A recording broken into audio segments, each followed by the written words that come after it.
So let's just start by saying that doing Killers of the Flower Moon and Oppenheimer back to back was a mistake Was a really, really poor decision. Yeah. because Yeah. I I'm think we just blame really the sad. fans, to be honest. And yeah, I'm super depressed. Yeah. So we know that we're going to get back into some heavy material here in a second, but let's lighten things up a bit before we get into that. What's your favorite pizza topping? That is both light and making me really hungry. So thanks for that. You got it. It's been On a long both day counts. recording. I know. I'm like, ooh, now I need pizza. I, well, in my usual form, have a terrible time picking just one. But I would say, Well, generally you speaking, can do best toppings. Like, what's your favorite kind of okay. pizza? Yeah, Yeah. I think my favorite kind of pizzas are definitely like I'm definitely a meat eater on a pizza. You know what I mean? Like I carnivore. don't feel Yeah, like yeah, I'm a carnivore on the pizza. I don't feel like pizza is made for vegetables. I don't know what you people are doing. Like let's just commit to the fact that this is going to be terrible for us, you know? Let's just do it right. That cheese, that yeah. meat, like get her done. So yeah, definitely more of a carnivore pizza person, but I will say I know this is blasphemous to some, but I like a pineapple and Canadian bacon pizza. Like I'm into it. Yeah, true I'm in, Hawaiian style. Is uh-huh, it uh-huh. Hawaiian style with Canadian bacon? They always call it Hawaiian, but Yeah, I don't know if that can I feel like the Hawaiians would disagree. But yeah. yeah, I love a Canadian bacon and pineapple. It's delish. I know that people that's a very controversial opinion, but I don't care. That's an excellent choice. I'm What from is Jersey, yours? so I we're two for two because I too enjoy ham and pineapple Mm, on pizza. I yeah. think the sweetness is pretty good. So it's unhealthy enough for you. Why not have a ton of meat on there, or why not have it basically be a dessert? I'm fine with both of those options. Oh my god, a But dessert pizza. Yikes. That's I have a yeah, controversial opinion that those are terrible. Continue. okay. Well, no, I just meant the sweetness of the pineapple and the ham. It's almost like Mm-hmm. getting, a sugar with your pizza with your already Mm-hmm. tomato paste sugar. But I think my favorite growing up in Jersey is like sausage and meatball. And a lot of people they think that those are like the same thing. They don't realize that meatball is like slices It's of meat, different. and that is delicious if you get it from a place that knows how to do it well. I was gonna say, I think that's a place specific kind of thing. Like you shouldn't get that from like Pizza Hmm. Hut. It's not gonna be the same vibe Right, for sure. right. Yeah, But it is can we not ground beef. 100%? But can we agree that a dessert pizza is an actual monstrosity? Because what have you seen the ones that are like it's like a s'mores but a pizza or cinnamon and chocolate chips and like I've seen them do crazy things to pizza and make it a dessert and I just feel like it's wrong. I just feel like that's not what it's made for. I can't agree with you on this one. I'm completely on Mm, board with everything you just said. My mouth is watering just thinking about it. gross, gross, gross. All right. Well, again, it's okay to be wrong.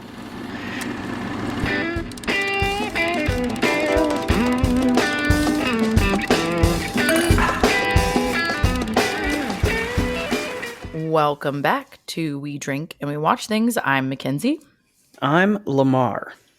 and we are sad because we are talking about Killers of the Flower Moon as part of our Oscars Feb, which we still don't have a better name for. Please let us know if you can think of one. And this is one of our best director noms for the great Martin Scorsese, but not great feeling. Not a great No, feeling to watch we're this next one. year. We're not doing Oscar noms. We're gonna do MTV Movie Award nominees because Mm. we'll have a lot more fun. We'll have a lot more fun. Yeah, this is rough. Luckily, we've got some light ones coming down the pipe, but 2 weeks in Hmm. a row of some not light ones. Yeah, So yeah. to power us through, we obviously needed some drinks. Hmm. So what are you drinking? Well, this one, it's got some Empress Gin, which has some floral notes in there. I also added some elderflower liqueur. So a lot of floral if you catch the theme. So we're just going to call this the Flower Moon. A little bit of lemon in there as well and some bitters. But yeah, you got to figure out the proportions on your own, folks, because I'm no mixologist. But those are the four basic ingredients. That's so fancy and on theme. I'm so proud. Mm-hmm. Um, I am not at all on theme. I felt like I needed a comfort beverage after the pain of the last 2 hours. So I actually just got a beer, one of my favorite beers in the big, as you guys might know, big amber beer drinker. It's like my comfort beer. So that's what I got. And of course, without fail, with the drink and we watch things koozie, because you gotta show the pride. Have we sold any of those for the $200 price point yet? I've had a lot of inquiries, but they're negotiating hard, and I'm not willing No, to we're come not down. budging. We are not budging Mm-mm, on the price. mm-mm. They're They're like limited one of supply. six. 100%, 100%. We're not doing it. So, Mm. yeah, reach out if you're willing to drop 200 on these babies. But in the meantime, we're going to dig into this film. We have tried to avoid it for as long as possible, but we better just Hmm. do it, I guess, huh? Yeah, we'll knock it So, out. We'll be sad for an hour, and then we'll get out of here and go, I don't know, bowling. eat pizza, for sure. Yeah, Definitely going to have some dessert pizza. pizza. Oh, God, not that. Don't listen to him. But let's remind folks of the structure. So these guys, we know you don't get to see them all before they come out or before you get to hear the pod. So we will do kind of our typical of we're gonna give you the basics at the top, spoiler free zone in that whole area, give you our thoughts on whether or not you should go see it, and then we will dig into spoiler zone. We will warn you with plenty of notice. Don't you fret. But with that in mind, we're gonna dig into just the basics real quick. So as we mentioned at the top, this is our best director nom. Mm-hmm. And said director is Mr. Martin Scorsese, living Who legend. living legend, most of you probably recognize him from his 72 masterpiece Boxcar Bertha. He also directed Mm-hmm. Michael Jackson's music video Bad. That is true. That is true. But that's probably where most of you know him from. I'm sure that's the first thing that comes to mind. Yeah, definitely. Yeah, he does some great work, music videos on the top of the list. So I asked you last week, aka an hour ago, what your favorite Christopher Nolan film was. What's your favorite Scorsese? Probably The Departed. Hell yeah. I mean, I struggle to think of one that comes ahead of that. Are you so proud? I picked one. Like, are you shook? First of all, you decided on one, and it's my personal favorite as well. I think I would always rather watch The Departed above any other Scorsese. I think Goodfellas objectively might be the best of the bunch if I had to pick one to, put in a Hall of Fame of some sort. But Departed is just, it hits on all cylinders for me. I love watching that one. Yeah, I love that one. I love the structure of that film. I love the cast of that film. I love all the performances, but especially Leonardo DiCaprio's performance in that film. Yeah, it's just a really, really good movie. So yeah, I think that one for sure. It also is one of the ones that like doesn't feel like it drags, which is one of my ongoing critiques of Mr. Scorsese, which I know may or may not be a hot take, but and definitely holds true here in this one. We'll get into it. We'll get into that because I feel like when he did The Irishman, I think he financed it through Netflix, right? And they just gave him carte blanche to make whatever fucking movie he wanted to do because it's like, it's Scorsese. We're not going to put any boundaries on him. And he produced, a 3.5 hour film there. And now he's gotten a little too comfortable. And he's doing the same thing here. And we will get into why I think that was a mistake. Yeah. I also thought it was a mistake in The Irishman too. And also The Irishman, in my opinion, was not a very unique story on the part of Mr. Scorsese, like not his best work. And I know this was nominated for an Oscar, won some stuff, was nominated for Best Picture. I was a hard disagree when that happened. So we'll get into that. But also he co-wrote this as well. Him and Eric Roth wrote this film.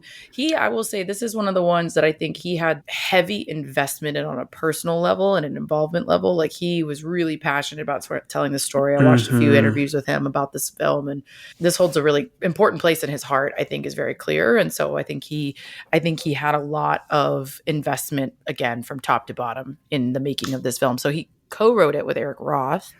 But it is based on the book by David Gran of the same name. So, I had heard that too. I had heard that he read the book and immediately had that thought of, I need to make this motion picture. He felt very strongly about how he had to make it, and it took him a while to get it into development. But I mean, if you hear the way that I'll give it a lot of credit in this way, the way in which they went about telling this story very authentically, I think is something we do have to give him credit for, and his production team, and while showing respect for this Indigenous community that wanted to be represented well and accurately. And also I think it's a unique story to begin with, where it's giving you a very different picture of Indigenous life. And again, we'll get into that later, but I think it's an important story to tell. And I agree. Like the book was really profound and important. It was sad. It is sad. It's a sad story, like we said at the top. For sure. There's no getting around it. So, but I read the book, when it came out as well, to much acclaim. And yeah, I'm not surprised he was inspired to do it, but it is not an easy topic for sure. Absolutely. You mentioned the name Eric Roth a couple times there, and I sort of went down a rabbit hole of figuring out. I didn't realize, a lot of times, and I think I've said this before on the podcast, the writers don't get enough credit. I think we see directors, we see actors, but the folks who put this shit together on paper sometimes don't get enough credit. And so For sure. Eric Roth, he's done this one. He's worked with Scorsese before on The Departed, on The Irishman. I didn't realize he was also the I think the only person credited as a writer on Forrest Gump, which I thought was kind of cool.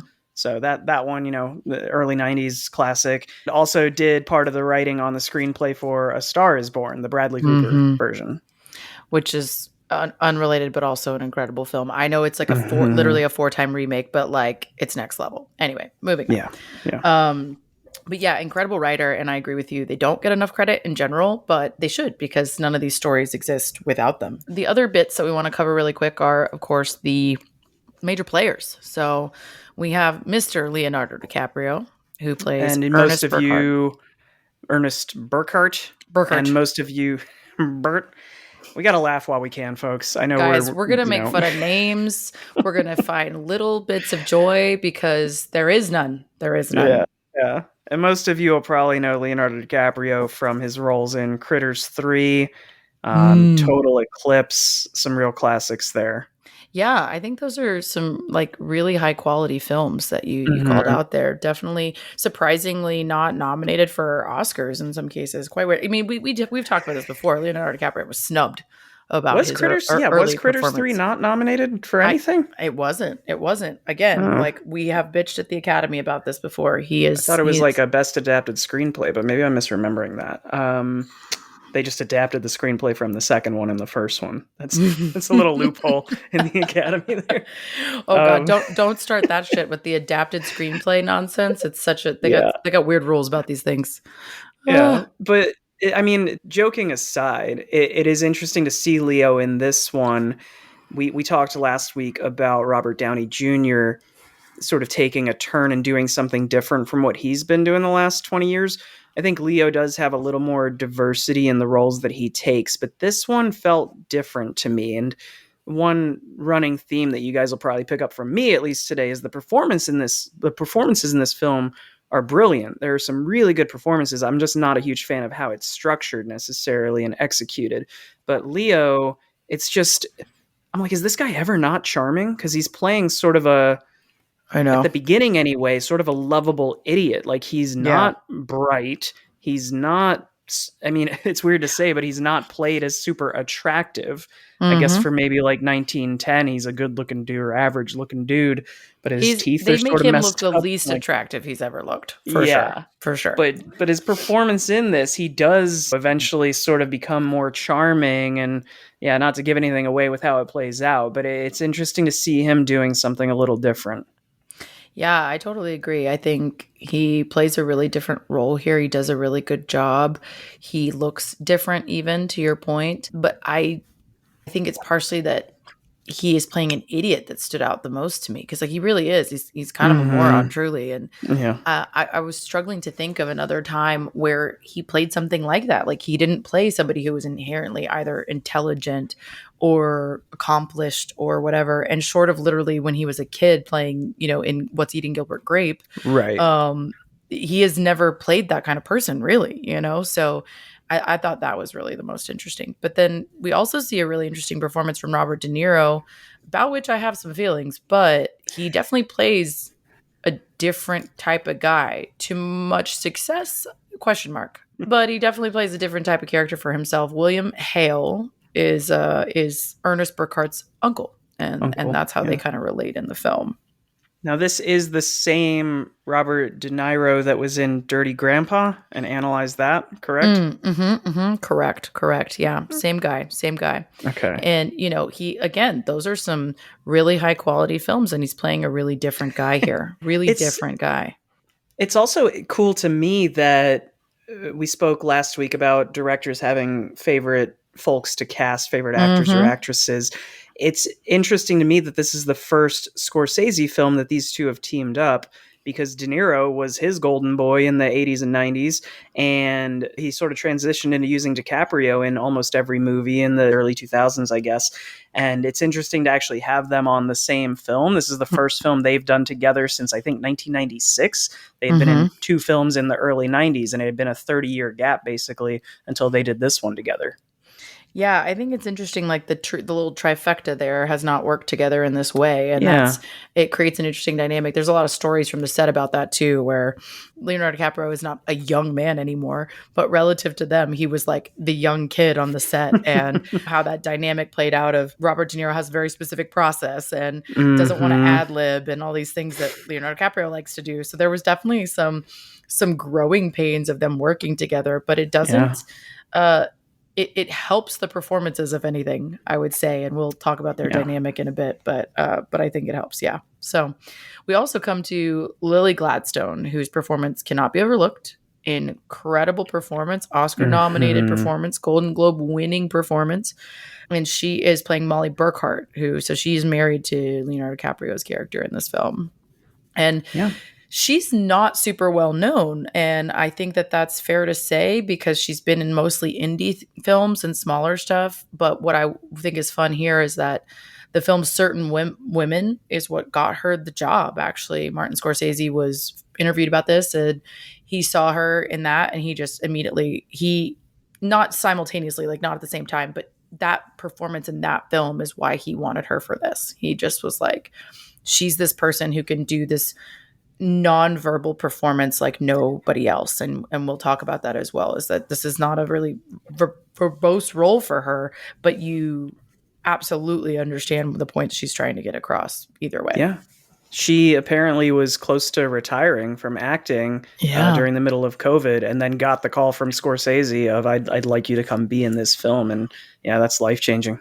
Life changing. I love those kinds of stories because I mean Yeah. that stuff truly does happen. Like you just one decision away from changing your life. So it's really cool that they brought her on board. And they also have a couple other smaller roles. Those are kind of the core. These three people are who you Yeah. spend the Yeah. most of your time with, who you are most invested in for sure. But a couple other, interesting ones as well. As Jesse Plemons comes in much later in the film as Tom White, the FBI agent who's investigating the crimes in this film. He also has been in several things. What do you remember him from? I'm not even going to make a joke just because I'm so proud of Jesse Plemons from his Friday Night Lights days. He's the one that Oh. I'm going to do with all sincerity, because I remember seeing him on Friday Night Lights, and he just plays this underdog, goofy character who's in a Christian metal band. And like, to Oh. see him and his development over the course of that series and sort of finding his rhythm as an actor, and then to see him popping up in smaller roles in Breaking Bad and things like that, and then to Mm-hmm. finally sort of find this, it's not even a niche because he's played comedy so well in things like Game Night, where he plays this awkward neighbor, and then Mm-hmm. He's so funny in that. yes, he might be the only reason to watch that movie. I don't remember much about it, but he was great. And then he can also transition and play someone totally different in something like The Power of the Dog. Mm-hmm. And it's just very, very Also a cool to heavy film. see. Yeah, yeah, we're not going to do a watch through of that one anytime soon. No, definitely not. Not my favorite for a lot of reasons, but not because of him. He did a great job. He also was in The Irishman as well. Again, another partnership with Scorsese there. And I agree with you. I think he has such range. He has really interesting range, and he's coming out in a movie that I actually probably won't see because it's looks a little too close to home. It's called Civil War. But even the little Yeah. snippet that you see in the trailer, you're like, ooh, this is going to be like, it's going to be an Mhm. interesting performance from him. So yeah, I think he's definitely one of the ones to watch for sure. We have a couple other cool cameos here. There is a massive cast asterisk. But I Yeah. would say a couple fun cameos that people may know are like a John Lithgow comes in later, and Mhm. again, much later into the film. Yeah. And Brendan Fraser as well. These are both definitely like second act, third act kind of performances where they appear, and they're interesting, but they're small. And You see them very briefly, so it's not something we're going to spend a ton of time at. And then there's a bunch more. There's a bunch more cameos that we could go on for far too long, to be honest. Yeah, I might mention a couple of the cameos when we get into it because I don't want to spoil some of the more like tiny ones. But speaking of massive cast, I think that is one thing, and you guys heard me mention this last week during Oppenheimer. I think that film did a great job of casting folks who would make it easier to track the multiple timelines and sort of, Right. oh, it's that guy, I remember him. I'm not, I'm all for hiring lesser known, giving work to folks who are not getting the not Matt Damons of the world and Sure, people like sure. that. But I think in a film like this, I remember pulling it up on IMDb and being like, this is the biggest fucking cast I've ever seen. There are probably over 100 credited actors. I'm not entirely sure, but it felt scrolling through it of just how many different people are in this. And when eventually they do start bringing people back who were in the first 30 minutes but don't show up again until hour 2 or 3, Yep. I'm like, wait, is this guy or this guy? And it's not the actor's fault. It's just a structure problem from Scorsese of why are we trying to make us connect the dots? It's a little too difficult, in my opinion. I agree. There's a lot of work to be done on the part of the audience for this film. Mm-hmm. And I mean that in many, many ways, not just following who is who, but connecting dots that are not well laid for you, I think. And I say this as somebody who really likes to dissect a film and intellectualize it and figure it out. And I did not enjoy that this time. I was like, Right. I'm doing so much work and I'm tired. And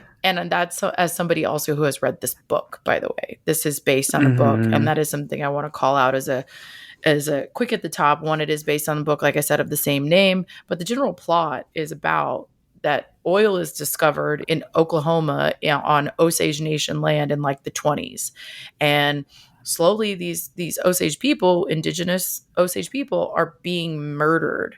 And it is undeniably a pattern, but it's not looked into and not delved into until Lily Gladstone's character, Molly Burkhart, takes a real risk, truly does do this to risk her health and her life to go to Washington, D.C. and, appeal for help, appeal for somebody to take a closer look. And that's when the FBI steps in to investigate, and they unravel, kind of end up unraveling what happens here. But it's all captured in the book, like I said, but I feel like it impacts how you take in the film, whether or not you've seen it. And I think what I'm interested to hear as we go on, how your experience was different than mine, because I knew what was coming. And I think my anticipation made me radically impatient for it to happen, of just like, I know what's going to happen here. Yeah. It's crazy to think about how this follows the basic blueprint of a handful of other Scorsese films. I think if you look at something like A Departed, like a Goodfellas, there's so many, I don't want to call them tropes, but he does, just like Tarantino, he has things and beats that he puts into every single one of his stories. But this one, because so you're watching the rise of power hungry, greedy people, doing whatever the hell they want. There's even some parallels to The Wolf of Wall Street, I would say, of just watching these not nice people be assholes for 2 hours and you're just waiting for the comeuppance. And this one, it doesn't seem to hit as hard and it doesn't seem to climax in the way you want it to. But what you said of this is the historical component of it is fascinating. I mean, it's really, really sad and tragic. I wasn't aware that this is literally the first case that the FBI ever worked. Like this case of these murders in Oklahoma was the first case the Federal Bureau of Investigation was sent to investigate. That's crazy to me. And they have a call out to that in the film where when he goes to interrogate them at the home, he has to say where he's from several times because nobody's heard of it yet. It's not something. It has existed, by the way, in a prior form, and it was also spearheaded by J. Edgar Hoover. It is led by J. Edgar Hoover at this point, but it had existed in a prior form. But this is the first official inception truly of the FBI and in the modern form that we know it as today. Yeah, definitely.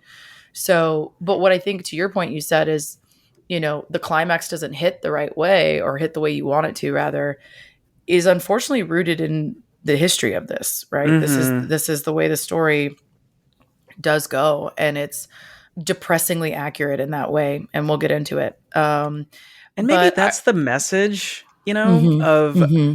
what Scorsese wanted to do was I'm not going to dress it up and make it feel like, and He again, didn't romanticize it in that way, for sure. yeah, it For feels sure. very straightforward of like, this is what historically happened. And it feels like he didn't change anything from the historical context. And what you said earlier about the Osage people alive today had a hand in this of how they Mm-hmm. wanted this story to be told. So I respect that.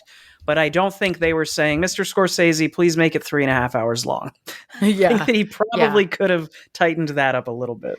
I think that he felt such an obligation to tell the story in its entirety, that that is Yeah. part of what happens here. But I also Mm-hmm. think there was some pacing to be had. I wonder if it felt like a Hollywoodification, for lack of a better term, to I do like that that. word. I think it's a great word. Thank you so much. I feel like maybe that's what he felt like he would have been doing if he had changed the pacing. I'm trying to give him credit because I also struggled with it. You know what I mean? It is hard to watch. It hits the climax in a weird way. It is, again, you don't get the satisfaction of it. But I think that's part of what is true about this story, and that, yeah, the Osage people want you to understand that this is a very Mm-hmm. dissatisfying end, and that was the same experience for them, right? So you learn some empathy for them throughout this film, I think, definitely. So all that to say, we may have some real issues with this film, but it got nominated for a lot of shit, Yeah. which I think is, I don't know, just like if Martin Scorsese slaps his name on it, it just gets nominated for a Best Picture regardless. And I just don't think it Yeah. warrants it, you know? Agreed. It's a Best Picture. So it's 10 noms: Best Picture, Directing, Best Actress, Supporting Actor, Cinematography, Film Editing, Production Design, Costume Design, Original Score, and Original Song. And what I will say about almost all of those noms is that I agree with everything except the first two being legit. You know, it Yeah. is beautifully performed. It is beautifully shot. It is actually, I don't agree with the film editing. It's not well edited, in my opinion. It could be edited Agree. down. Agree. But the best picture and best directing and editing, yeah, I don't think those really apply. The rest, I feel like I can see how you would acknowledge the quality of these different aspects of the film, but I don't Mm-hmm. think you can look at the whole result and go, this is a best picture. Is it a good movie? Debatable, and I think there are parts about it that are good. But is it a best fucking picture?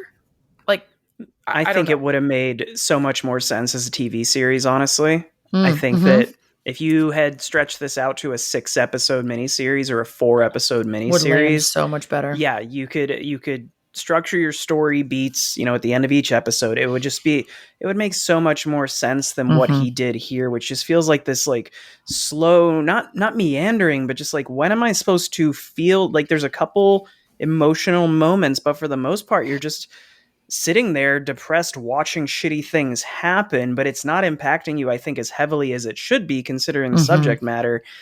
And yeah, I don't know. It's rough. It's almost because I think you're.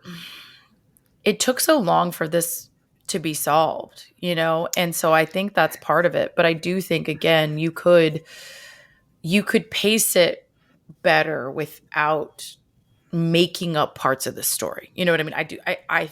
I do think that was possible, but again, I'm not a filmmaker. I realize that we are Monday morning quarterbacking right now, but it's Yeah. just not my favorite. I do really appreciate the performances, which, Yeah. speaking to that, Lily Gladstone did win the Golden Globe for Best Actress, and she made Mm-hmm. history. She was the first Indigenous woman to win that award, and I think she might have even been the first. I know she definitely is for Oscars, but for Golden Globes, I think she was also the first to even be nominated. And I just loved her response of, "Why am I the first?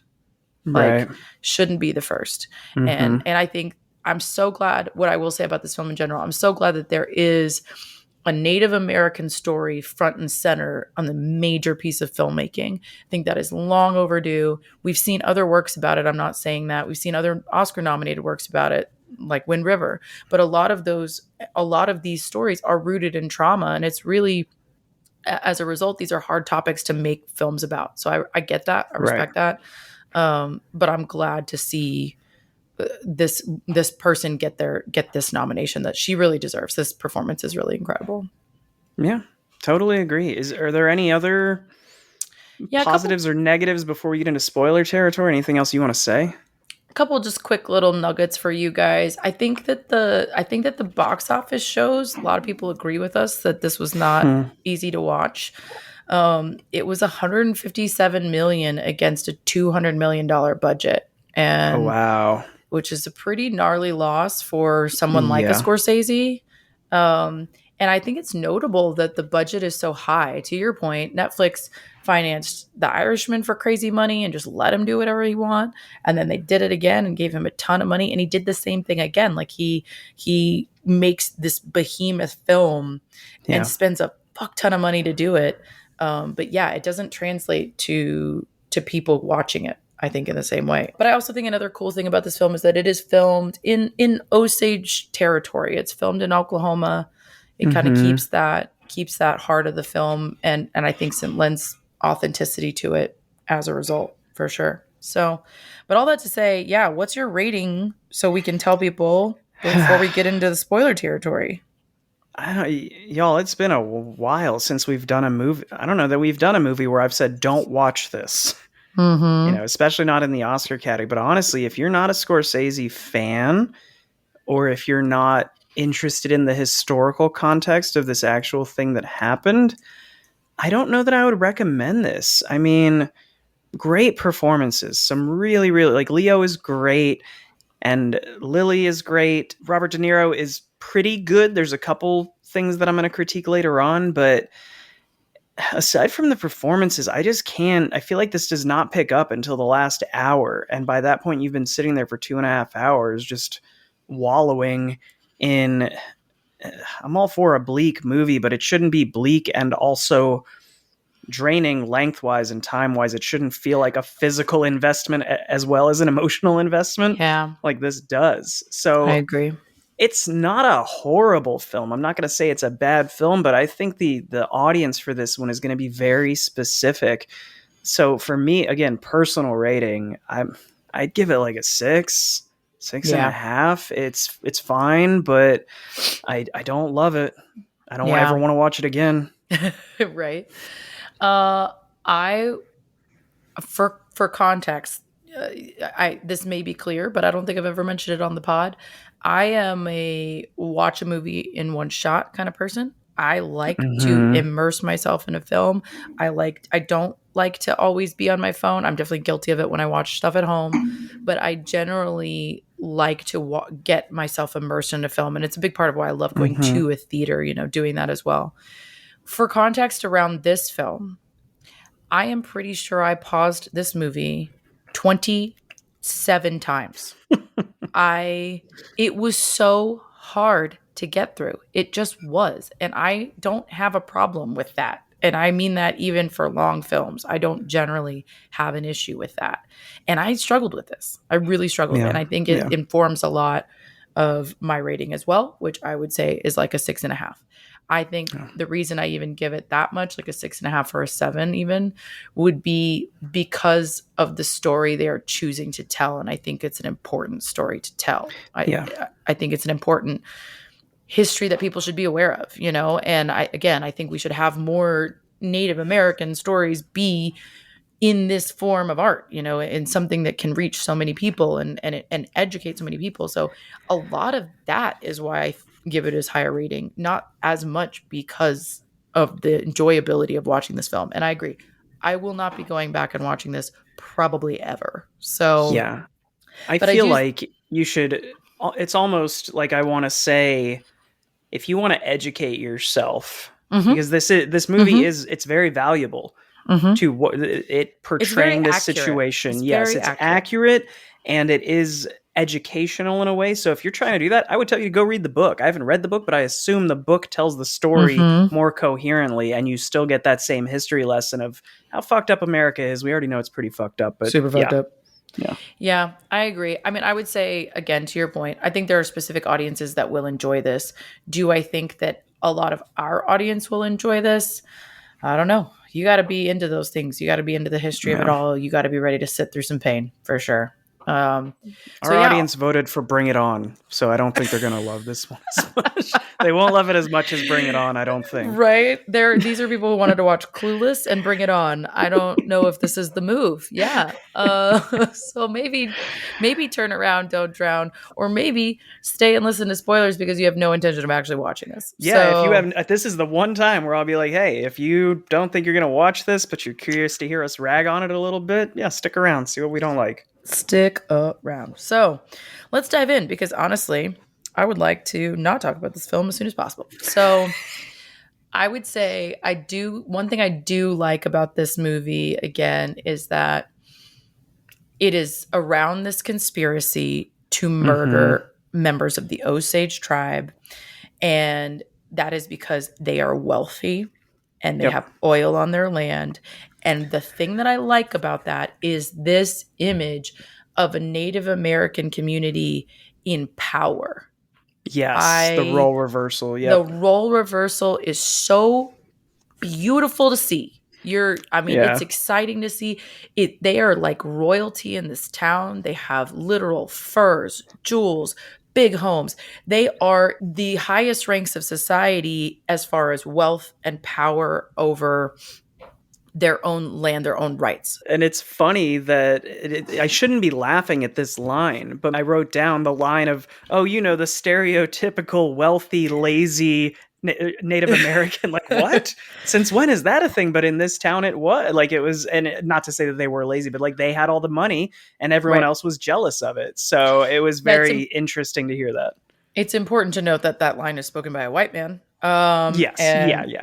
And that is And he because doesn't say Native American, for the record. right. I'm trying to be And more PC. And even that's not, I guess, technically PC. Indigenous, yes. I think that they are very much jealous is the point to what you said. They are very jealous but it is this, it's actually a theme that we've touched on in a couple other movies and related where we've talked about it's the principle of the thing that you shouldn't be in this position. You by rights shouldn't have this power, this wealth, etc. And I shouldn't be jealous of you because I am a white man or Right. and I should have the power in this scenario and I don't. And the fact that I don't really grinds my gears. And as a result, we see them take action to strip away that power. And you see that happen not only through these murders that begin to happen, but through the way that they manage the Osage people's money. That's that's one of the things that we hate about this film is these people, they have mineral rights to their land. They have mineral rights to this oil. They are by rights entitled to their own money and their own wealth. However, they are deemed, literally depending on the percentage of Osage blood in your body, they are deemed either partially competent or incompetent to to have access to their own money. And can you imagine just being a different ethnicity and different race from the people holding your money somehow best empowers them to give you access to it? It is enraging.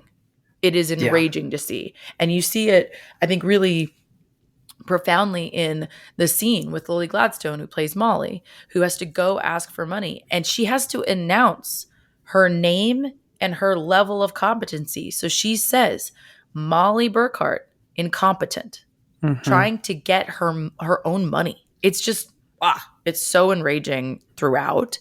But it is, it's a way that they try to control those funds. And it's historically accurate that happened. And two, that power was abused, of course, Yeah, it's a frustrating film for sure, in more ways than one. The historically accurate components are very frustrating. For me, it was also frustrating in the manner that they told some of these things. When you talked about the murders and the conspiracies that started to happen to sort of take money from these people, the movie gets interesting when the FBI finally fucking shows up.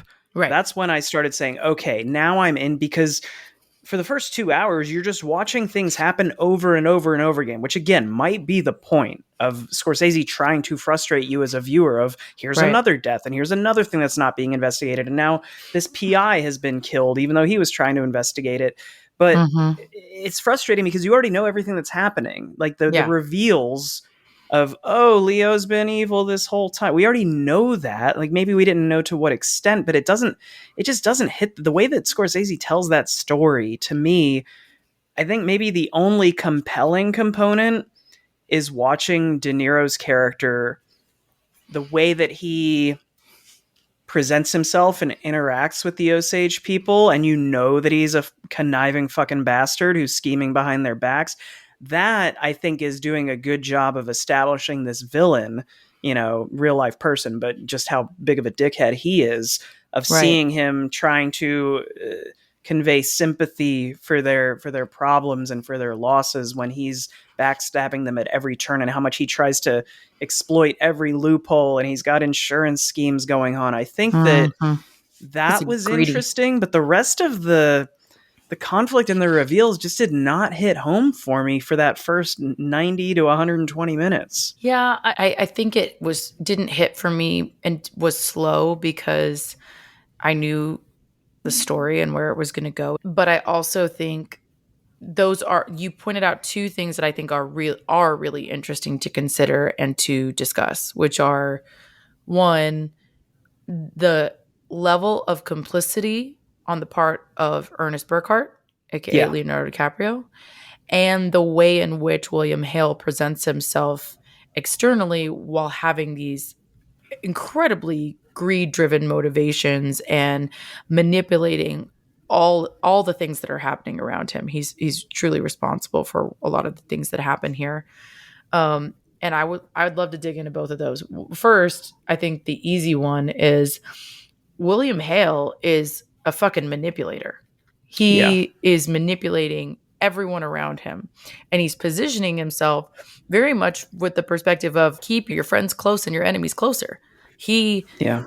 is friends with these people, and I think he genuinely believes that, by the way. One of his best friends is an Osage man, Mm-hmm. but they're also his enemy because they have something that he feels he has a right to. He feels he should have. Again, as an entitled white man in this community, in this period, feels like this is a disproportionate level of wealth that these people have. And even though he is successful and he is wealthy, it's not even close.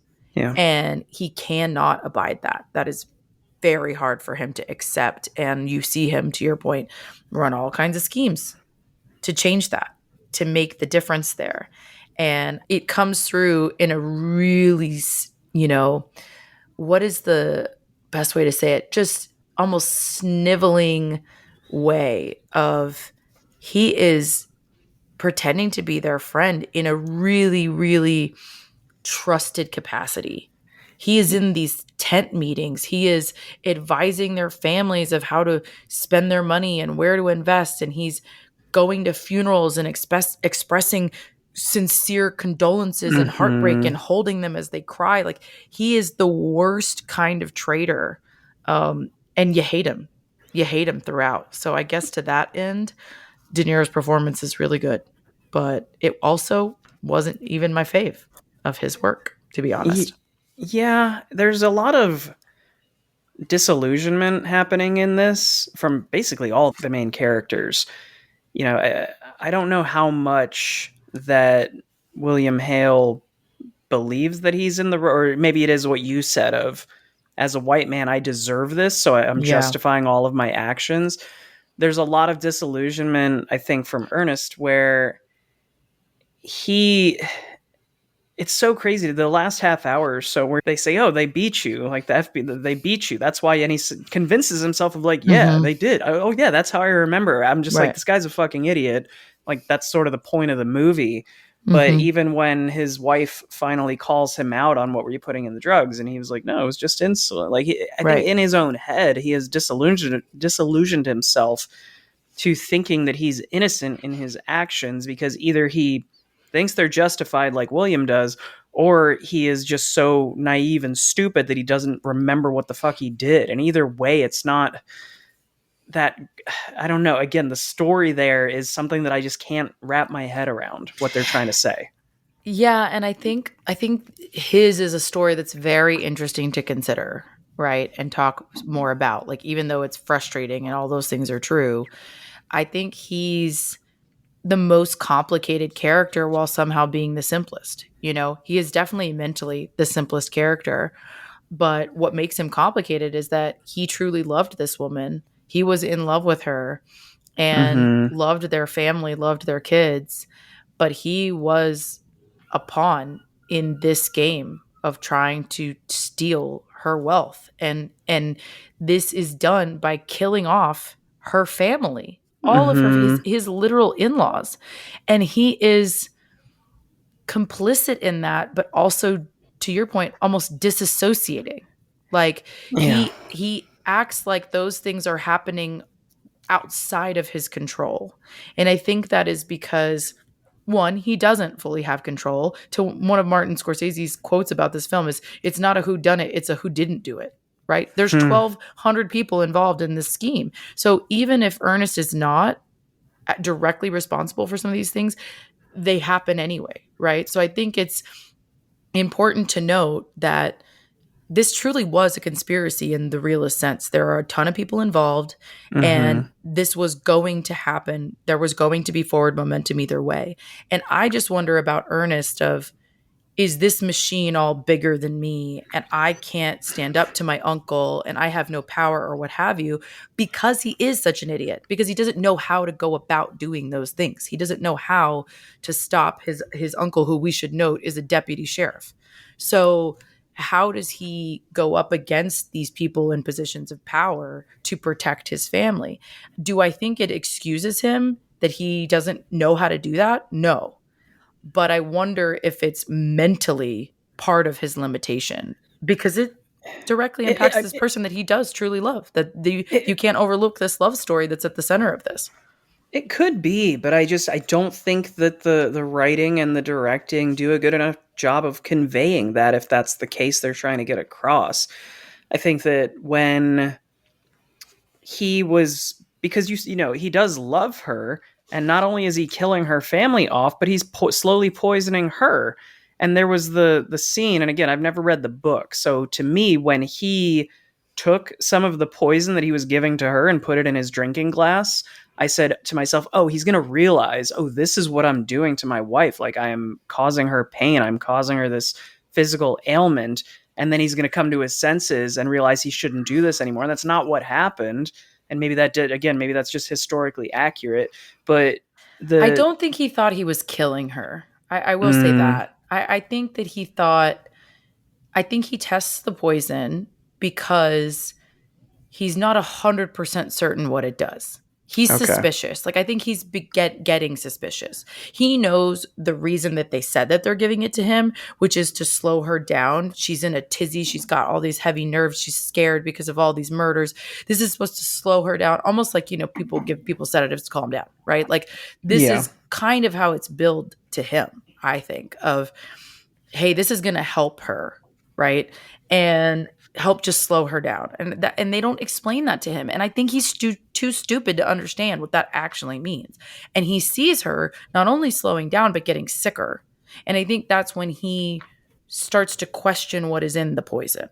And I do think you see him starting to question his uncle and question intent here.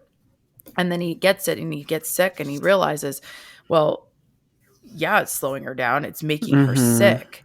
And that's where I think you really struggle with him as a person of, do you fully conceptualize what you're doing, that you are directly responsible for her illness? And like, I think what, to your point, what they don't do a good job of is making that clear of Right. how much does he really realize what he's doing once he tests the poison and either commit fully or just not fully understand what it is and keep doing it because his uncle told him to. That's never made clear. And I think that is a flaw in the filmmaking for sure. Yeah, there's a lot of issues of that in this, with the structure of it, the way that again, another reveal, for example, that just didn't hit for me was the death of the sister who gets shot. I think her name's Anna. Hannah. Anna. Yeah. Yeah. And that the death we see, we already know what the fuck is happening. I don't know why we need to see a scene with half an hour left in the movie that shows us what happened the night of her death. It's just Yeah. stuff like that where I'm just like, this is not as impactful as you think it is.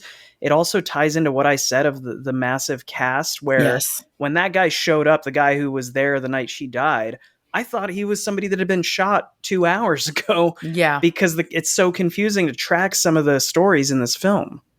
It's also confusing to understand who's involved in the conspiracy for that reason. I don't Yeah. think you feel the impact of how pervasive it is in this community Mm-hmm. because you don't remember who is who. There are too many people. And what should be felt is it's almost all these people that are Yeah. complicit in this, but you don't remember who knows what and who's participating in what and why and blah, blah, blah. You don't get any of that because of the lack of connection to all these other characters because this cast is so huge. And I Yeah. also did not like, and this is just a directorial choice that I think is probably more about, again, making you feel pain and empathy for this community that this happened to, but the brutality with which they show some of these deaths Yeah. and the postmortem of Mm-hmm. some of these deaths, of the state of these people after the fact, and what the medical examiner does to Anna's body, for example, is horrifying.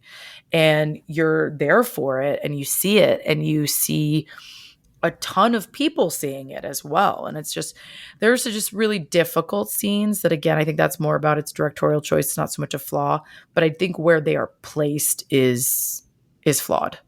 Yeah. And I think the order in which they are placed is flawed. And again, there's no trimming. We're not trimming anything. Everything lasts way longer than it needs to last, I think, generally speaking. But one thing I did want to touch on before we moved on was the William Hale piece of that, his performance. I actually don't think that this is a best supporting actor performance. Okay. I think this is a deference to Robert De Niro being one of the best to ever do it. Yeah. But I didn't love it. I thought it was okay. I thought his accent sucked for like half of it He's because kind of going in and out of it. Yeah. he was going in and out of it. And like, I get it. It's Robert De Niro. He has a voice. He has Robert De Niro's voice. Like, he has his own accent. And Mm-hmm. it's so thick and prominent that he fails to cover it up most of the time. He's trying to do this other Southern accent, and it's not a great showing of it, really. I got vibes of Tom Hanks in the Elvis movie, which I also didn't love for different reasons. But him trying to do that corny, I don't know, aw shucks Southern thing where he's like, Elvis, you come work for me. We be about, and it's like, it's Tom Hanks. So you give him a little bit of credit, but you're just like, this is whatever you're doing here, bud. It didn't work. And I think De Niro does a little bit of that here. Well, to be fair to him, he's actually supposed to be, I believe it's a Dutchman who came to the U.S. illegally and then adopts a Southern accent to pretend to be somebody he's not. Anyway, but I agree with you. It's sometimes the accents don't land and you give them a pass because they're famous actors, and this is one of them.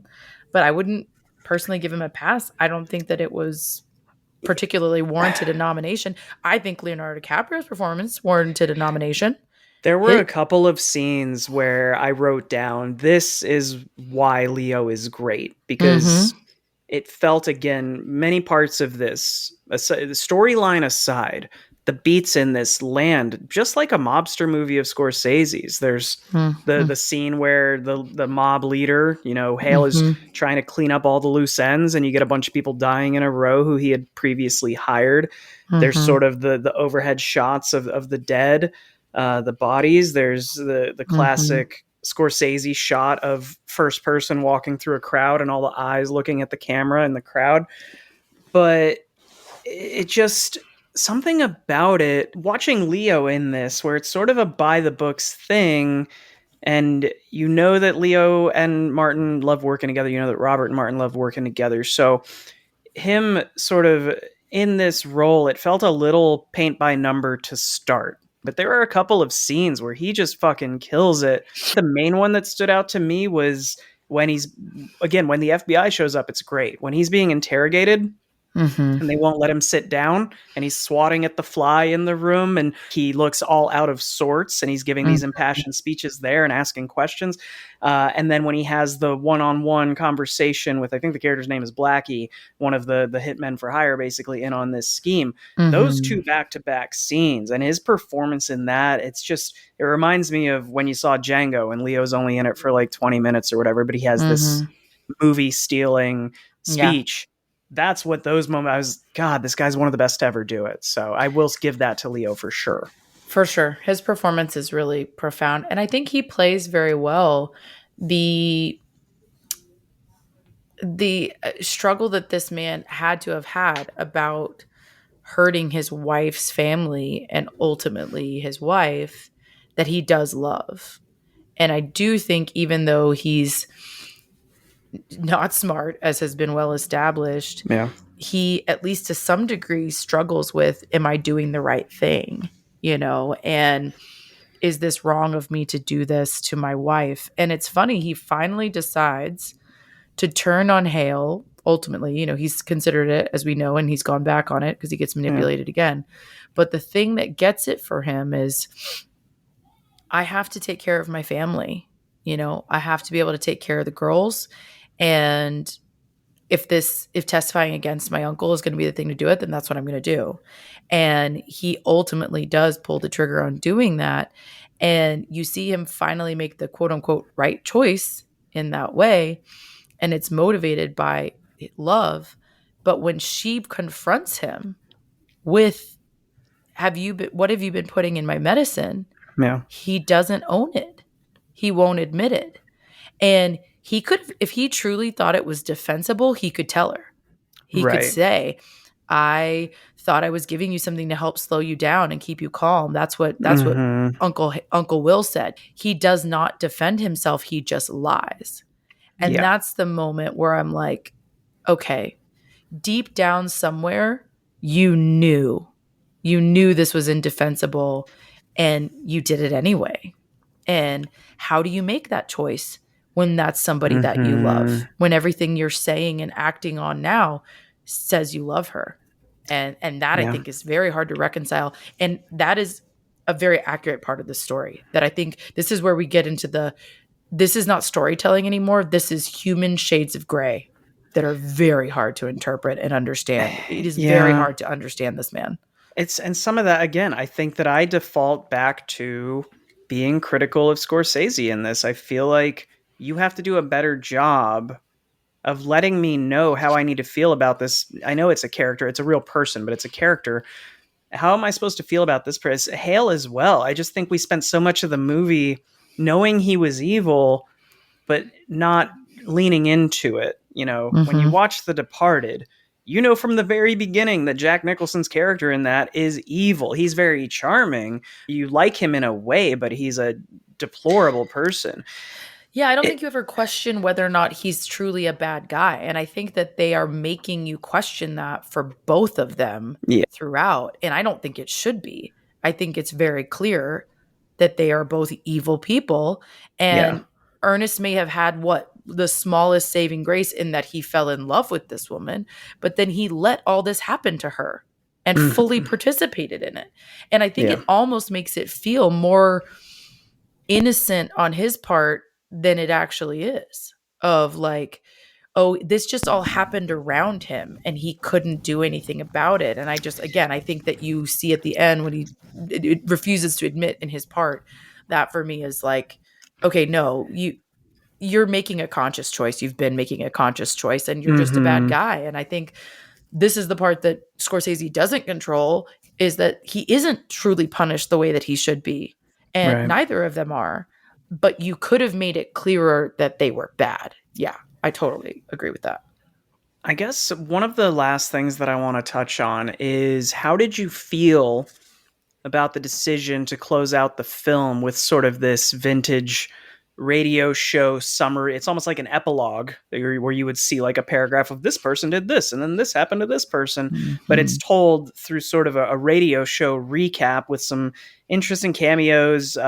Jack White is there, and the host is J.C. McKenzie, who's made an appearance, always really small parts in Scorsese films, but he was like in The Departed, he was the person renting the apartment to Matt Damon's character. But Mm-hmm. a lot of interesting cameos there. Also, totally unrelated, but Eldon Hansen, who was like one of the Bash brothers in Mighty Ducks, Mighty Mm. Ducks 2, he's in this, but he has no lines of dialogue from what I can remember. And that again speaks to, why are you using this dude who I recognize, because he's also been in Daredevil and a bunch of other parts over the years, but he doesn't even have dialogue. Why is he in this film? But sorry, getting back to it, the radio show.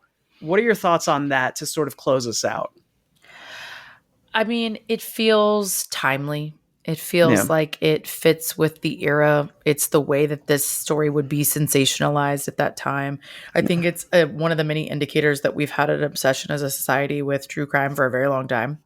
And so I think It's a good call. we see that being, you know, dramatized here in a way that's like this story that is truly horrifying, but also real and impacted people deeply, is now being commercialized. It, And it's an interesting juxtaposition that I think is in fact a judgment of that. But it is a bit meta because that's what we're doing here as well. well, and to be fair, it was poorly commercialized because it didn't make its budget back. So, to your Right. point earlier, Exactly.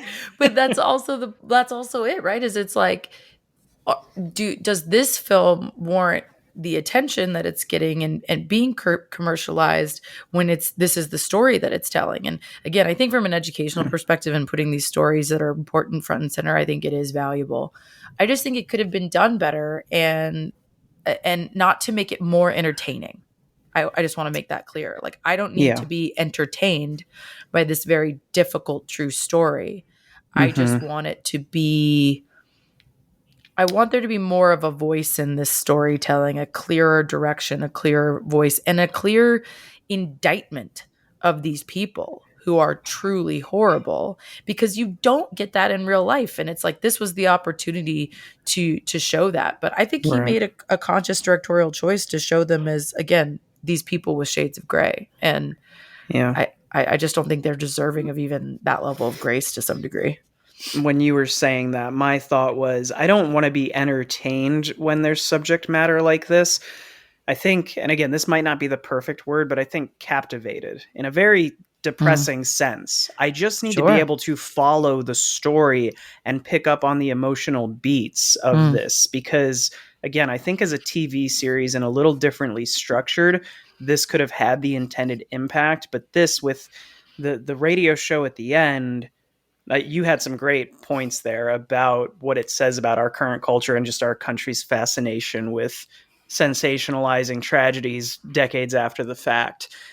But yeah, it just, for me, did not really land. I think if I wanted to watch a real life tragedy again and really feel something, I would go rewatch The Iron Claw, because I yeah. thought that one told the story. It didn't make things up, but it had that weighty emotional impact of me being able to follow the structure throughout. I just think there's Yeah. some misses here.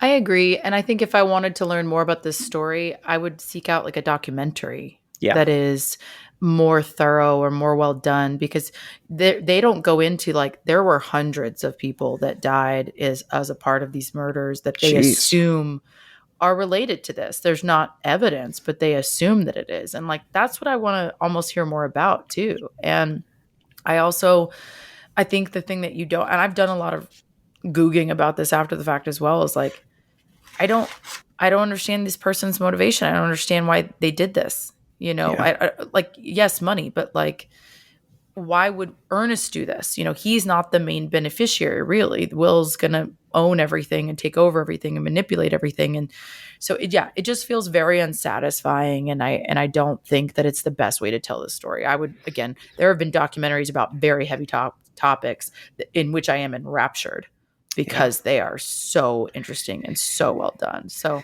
but all that to say, we're like the anomalies here from a critical level. Like, they're Yeah, the it's gotten really critics good reviews. reviews. Yeah. Yeah, the critics reviews are very strong about this film, and obviously it earned a bunch of nominations. Well, I So, did notice though. So Rotten Tomatoes has just sort of the thumbs up, thumbs down meter, and it's Yeah, yeah. gotten 94% for critics and 84% for audience. And we both rated it above a 5. So technically, we're giving Mm-hmm. thumbs up if we're evaluating Rotten Tomatoes.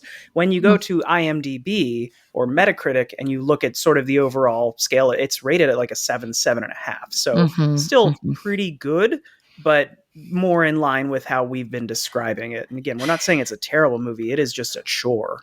Yeah, and again, to your point, like it didn't translate at the box office, even if the critics were behind it. You know what I mean? It could be critically acclaimed and not well liked by audiences. Sure. So, Well, let me say 3 things really quick that I do like about the film, because I feel like I've been mostly just critiquing the entire thing aside from a handful of the performances. But yeah, there were some pretty good shots. There were like some beautiful shots that we've talked about. So number one thing that I really enjoyed, the scene where the grandmother passes away and that's they sort beautiful. of I like that transition of what afterlife could be in this culture Mm-hmm. of her sort of just closing and opening her eyes, and suddenly I Right. think it's her parents and her husband are there to It's her sort of welcome her. ancestors taking her home, you know? Yeah, Yeah, it's beautiful. I liked that a lot. I again inappropriate laugh, but I think that when the guy that shows up at the end, who I didn't remember who he even was, but when he's talking about his adopted children and is saying, "So if I adopt them and then something were to happen and they Oh my die, God. do I Yes. inherit their?" And the lawyer's like, "Look, I can't listen to you because you're implying that you're gonna adopt and kill these kids." And he's like, "Well, I'm not gonna do it if it's illegal." Like Yeah. that Yeah. inappropriate laugh on that one. Yeah. It was pretty horrifying. He's like, I'm not going to do it if I don't get the money. Like, what's the Yeah, point? You know? Ugh, yeah. God. And Awful. then last thing that I love about this movie are Robert De Niro's Mr. Magoo goggles when he's driving in a car. That is Fantastic. a pretty great moment. It is a pretty great moment. He looks like a doofus for sure. I will close this out on what I think is really beautiful, which is the end that you see the Osage drum circle that Yes, exits yes. us out of the movie. These are actual Osage members who opted to participate and be in this film. I love that moment and that they were included, and I loved that shot. I thought it was beautiful, and I think it took you back to this culture that is still very rich and should be valued and should be appreciated, and that I want to see more of that. You know what I mean? That was really beautiful. I also think it's really cool that Lily Gladstone is Blackfeet, and that they not only again got an indigenous woman, but an indigenous woman who grew up on a reservation and understands this type of character that nobody else can do that, right? Like Yeah. nobody's going to be able to portray this in the way somebody like her can do. And one final note, I loved that she introduced herself at the Globes in Blackfeet, which is a threatened language and a language in which she is not even fluent as a member of her own tribe. And I thought it was just a really good appreciation of these cultures that are unfortunately being less and less seen and lost in many ways. And I hope it's the beginning. I hope what this film does for future work is bring more Native American stories to the forefront, Yeah. gives more Native American acting and film production opportunities to these communities that have these really beautiful, rich histories to share and tell us about. That's my hope. That's a great takeaway. It's a big cultural step, this film, and I think it Mm-hmm. has that going forward. I think it's going to end up being very important in 10, 20 years time. It's not the most invigorating experience to watch as a film, but I do think it's culturally very significant. Yeah. All right. Well, I think that's the best possible note to end on, to be honest. So thanks for Oh slugging wait, I through got a this. better note. The spanking scene. I was glad that this was a mobster movie with spanking, because we don't usually get that in a Goodfellas. Yeah. Yeah, another moment of levity. We needed them. But yeah, thanks for slugging through this with us. We know this was 2 heavy weeks back to back. So again, come back next week for our best picture selection, which either way will be quite a bit more lighthearted. It's going to be Barbie or American Fiction. And we will let you know, TBD, which one comes to the forefront. It looks like Barbie's leading the way so far in the vote. The vote's not quite yet finalized, but Mackenzie's not going to quit the podcast and throw a temper tantrum because we didn't do Barbie. Thanks, y'all. Thank you, guys. I did threaten them within an inch of their life on the stories. I was like, you better. You better. All right. Well, I appreciate you guys. Hopefully it stays this way. But for now, go have a drink and watch a thing. Cheers. Cheers.